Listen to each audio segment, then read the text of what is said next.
নমস্কার বন্ধুরা, আমি কোজাগরি আবারও চলে এসেছি তোমাদের সামনে একটা ভিডিও উপস্থাপন করতে। আজ যে তথ্য তোমাদের সামনে আমি উপস্থাপিত করতে চলেছি সেটা হলো বন্ধুরা, আর হাতে গোনা মাত্র কয়েকটা দিন রয়েছে মাঘ মাসে।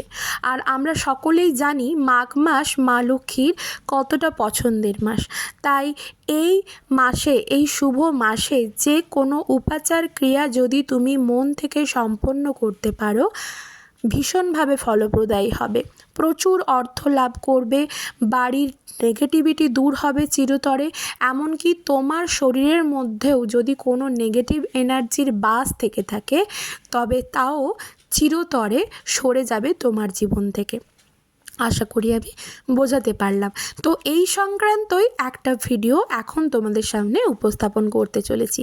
তার জন্য তোমাদেরকে কি কি করতে হবে এই মাঘ মাস চলাকালীন হাতে গোনা কয়েকটা দিনের মধ্যে, সেটা ভালো করে শুনে নাও।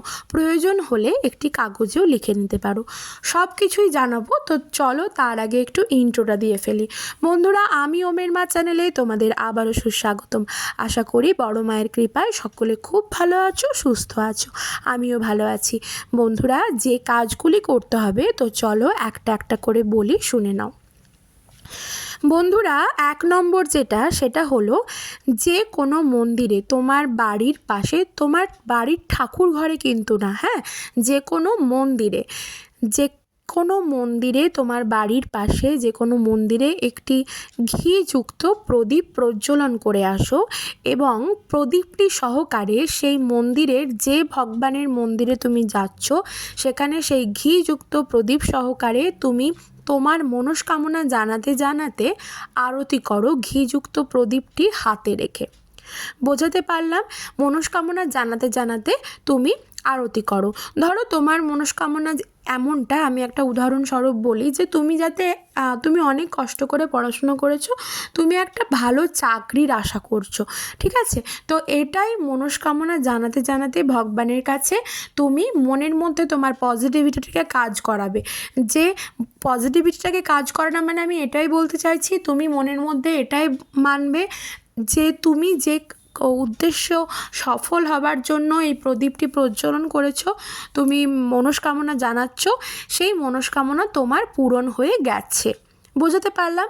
এই মনের মধ্যে এই পজিটিভিটিটাকে কাজ করাতে করাতে তুমি আরতি করো সেই মন্দিরে, সেই ভগবানের কাছে, তবে অবশ্যই একটি ঘিযুক্ত প্রদীপের, ঠিক আছে? 2 নম্বর সেটা আর্থিক উন্নতির জন্য বলবো, সেটা হলো কর্পূরের আরতি করো। কর্পূর সহযোগে আরতি করো 2টি নিখুঁত লবঙ্গ সহযোগে। লবঙ্গটির ফুলটি যেন ভেঙে পড়ে না যায় বা অক্ষত যেন থাকে, এটা নজর রাখবে। কর্পূরের আরতি করো তুমি যে কোনো মন্দিরে, অথবা এই ক্রিয়াটি কিন্তু তুমি তোমার ঠাকুর ঘরে, তুমি যে ভগবানকে মানো, তোমার ইষ্ট দেবতা যিনি, তুমি যাকে মানো, যেমন ধরো আমি বড় মাকে অর্থাৎ মা কালীকেও মানি, আমি ভগবান কৃষ্ণকেও মানি, তো তাদেরকে স্মরণ করতে করতে তাদের কাছে একটি কর্পূরে প্রজ্বলন করো এবং তার মধ্যে 2টি নিখুঁত অক্ষত লবঙ্গ দিয়ে দাও। এটা যদি তুমি করো, তুমি দেখবে 3 দিনের মাথায় মিরাকেল ঘটবে তোমার জীবনে, আর্থিক উন্নতি ঘটবে তোমার জীবনে, তোমার আটকে থাকা টাকা খুব সহজেই ফেরত আসবে তোমার কাছে। তবে বন্ধুরা, যে কোনো টোটকা উপাচার মনের মধ্যে পজিটিভিটিটাকে কাজ করিয়ে করবে আর ভগবানের উপর আস্থা বিশ্বাস রাখবে, ঠিক আছে? 3 নম্বর বলবো সেটা হলো তোমাকে একটা নিখুঁত অক্ষত পান পাতা নিতে হবে। 2টো লবঙ্গ, নিতে হবে সবুজ ছোট 5টি এলাচ। সেই সব কিছু মানে পান পাতার সঙ্গে 2টি অক্ষত লবঙ্গ আর 5টি ছোট এলাচ মুড়ে দাও। মুড়ে সেটি 7 বার ঘোরাও তোমার মাথার ওপর, কিংবা তুমি যার উদ্দেশ্যে তুমি এই ক্রিয়াটি করছো তার মাথার ওপর, মানে তোমার মনস্কামনা জানাতে জানাতে, ঠিক আছে?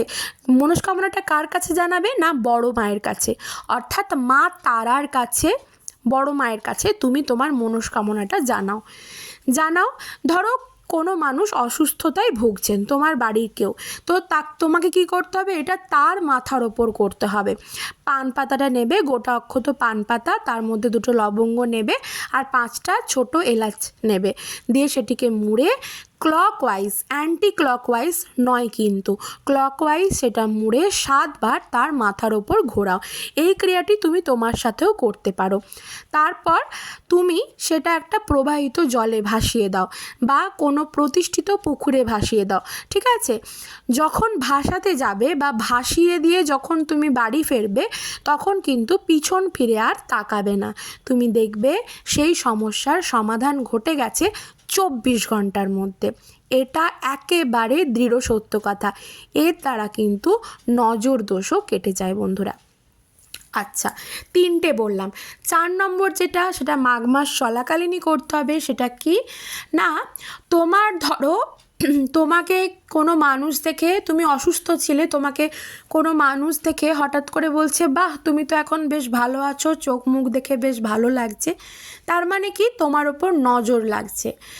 দেখলে এইরকমভাবে কয়েকটা মানুষ 2-3 দিন বলার পর কিছুদিন পর তোমার 2-3 দিন বা 4 দিন পর তোমার হঠাৎ করে খাওয়ার ইচ্ছে চলে যাচ্ছে, মন মেজাজ খারাপ হয়ে যাচ্ছে, তুমি অর্থাৎ ঝিমিয়ে যাচ্ছ, কাজ করার জন্য কোনো উদ্যোগ পাচ্ছ না।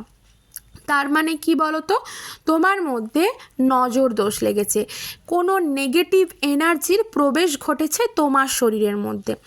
এর জন্য কি করতে হবে, একটা কাঁচের গ্লাস নিতে হবে, ঠিক আছে? একটা কাঁচের গ্লাস নিলে গ্লাসটা হাফ করে জল ভর্তি করলে, জলটা পরিপূর্ণ করবে না, হাফ অবস্থায় জল রাখলে, দিয়ে তোমার হাতে নিয়ে নাও 1 মুঠো সিন্ধুক লবণ।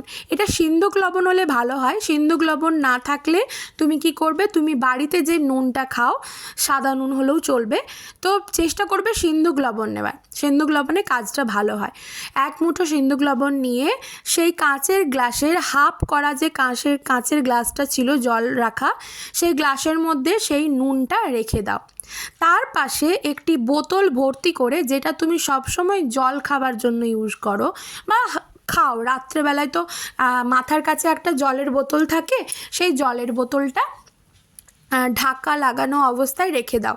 আর যে তার পাশেই কাঁচের গ্লাসটা হাফ জল অবস্থায় রাখলে নুন দিয়ে, সেটা কিন্তু ঢাকা দেবে না, ঠিক আছে? সেটা তুমি রেখে দাও এবং রাখার সময়, তুমি রাখার পর আর কোনো কাজ করবে না, রাখার সময় তুমি সেই জলটার দিকে, নুন দেওয়া জলটা, সিন্ধুক লবণ দেওয়া জলটার দিকে তাকিয়ে মনে মনে বলো, এই কথাটা যেন কেউ না শুনতে পায়, মনে মনে বলো, আমার শরীরের মধ্যে কোনো নেগেটিভ ঊর্জার প্রবেশ করে থাকলে সেটা যেন শুষে নেয় বা টেনে নেয়। তারপর তুমি শুয়ে পড়ো, ঠিক আছে? পরের দিন সকালবেলায় ওঠো, উঠে যে কোনো গাছের গোড়াতে সেই হাফ কাঁচের গ্লাসে যে জলটা রেখেছিলে লবণ সহযোগে, সেই জলটা কাঁচের গ্লাস থেকে নিয়ে সরাসরি জলটা যে কোনো গাছের গোড়ায় ফেলে দাও। তুমি দেখবে একটা ছোট্ট চারা গাছ হলেও হবে, দেখবে গাছটা 2 ঘন্টার মধ্যে ঝিমিয়ে গেছে। তার মানে তুমি দেখবে তোমার নেগেটিভ জিনিসটা পুরো গাছটা শুষে নিল। এর দ্বারা কি হলো, তুমি সুস্থ হয়ে গেলে। গাছটা ঝিমিয়ে গেলেই তুমি বুঝতে পারবে নেগেটিভ এনার্জিটা পুরোটাই টেনে নিল গাছটা, তুমি কিন্তু এর দ্বারা সুস্থতা অনুভব করবে, ঠিক আছে বন্ধুরা? আমি জানি কোনো গাছকেই মেরে ফেলা উচিত নয়, কিন্তু মানুষ বাঁচবে তবে তো গাছ লাগাবে, আর গাছ থাকলে তবেই মানুষ বেঁচে থাকবে, তাই তো? কিন্তু কোনো ক্রিয়া করতে গেলে কিছু কিছু মানতে হয়, তো তার জন্য এই ক্রিয়াটি করে দেখবে, 24 ঘন্টার মধ্যে ফললাভ করবে তুমি, ঠিক আছে? এরপর অর্থ সংক্রান্ত একটা টোটকা বলবো। মাঘ মাস চলাকালীন যে কোনো বৃহস্পতিবার 11খানা কড়ি, আর একটি মাত্র বৃহস্পতিবার আছে হাতে, 11খানা হলুদ কড়ি তুমি বাইরে থেকে কিনে নিয়ে আসো, যেটা লক্ষ্মী কড়ি বলে। সেই কড়িগুলো অক্ষত অবস্থায় নিয়ে আসবে তোমার বাড়িতে। তারপর সেটা ভালো করে ধুয়ে গঙ্গা জল দিয়ে শুদ্ধ করো। তারপর একটা লাল শালু কাপড় নাও, একটা ঠাকুর ঘরের ছোটো র্যাকআপ বা প্লেটের ওপর কড়িগুলি সাজিয়ে দাও এবং সেই লাল শালু কাপড়টার ওপর কড়িগুলি সাজিয়ে দাও এবং 11টি কড়িতে প্রত্যেকটিতে যেন সিঁদুরের গোলা সিঁদুরের ফোঁটা লাগানো থাকে। সেটি মা লক্ষ্মীর চরণের কাছে অর্পণ করে রাখো এবং কড়িগুলির ওপর মা লক্ষ্মীর পছন্দ পছন্দের যে কোনো লাল ফুল সাদা চন্দন সহযোগে সেই কড়িগুলির ওপর রেখে দাও। বৃহস্পতিবার দিন সারা দিন এটা থাকুক, সন্ধেবেলাও থাকুক।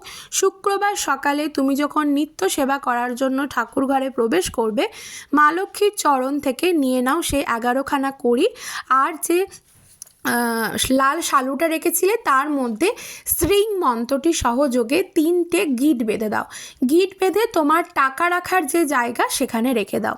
তুমি দেখবে 3 দিনের মধ্যে ফললাভ করছো, তোমার আটকে থাকা টাকা ফেরত আসবে, মিরাকেল ঘটবে তোমার জীবনে। তুমি কিন্তু 3 দিনের মধ্যে লটারিও কাটতে পারো, তুমি ফললাভ করবে। বন্ধুরা, এই ক্রিয়াগুলি করে দেখো, আমি নিজে করে দেখেছি, আমি ফললাভ করেছি, ভীষণভাবে উপকৃত হয়েছি। যদি ভিডিওটি তোমার ভালো লেগে থাকে অবশ্যই লাইক করবে, শেয়ার করবে, আপনজনদের সাথে প্রচুর শেয়ার করো যাতে তারাও উপকৃত হয় এই ভিডিওটি থেকে। আর কিছু জানার থাকলে কমেন্ট বক্সে অবশ্যই জানাবে। আর যদি কিছু না জানার থাকে, জয় মা বড় মায়ের জয়, জয় মা লক্ষ্মীর জয় বলে কমেন্ট বক্সে লেখো। সকলে খুব ভালো থেকো, সুস্থ থেকো, সাবধানে থেকো। আবারও আসছি নতুন ভিডিও নিয়ে।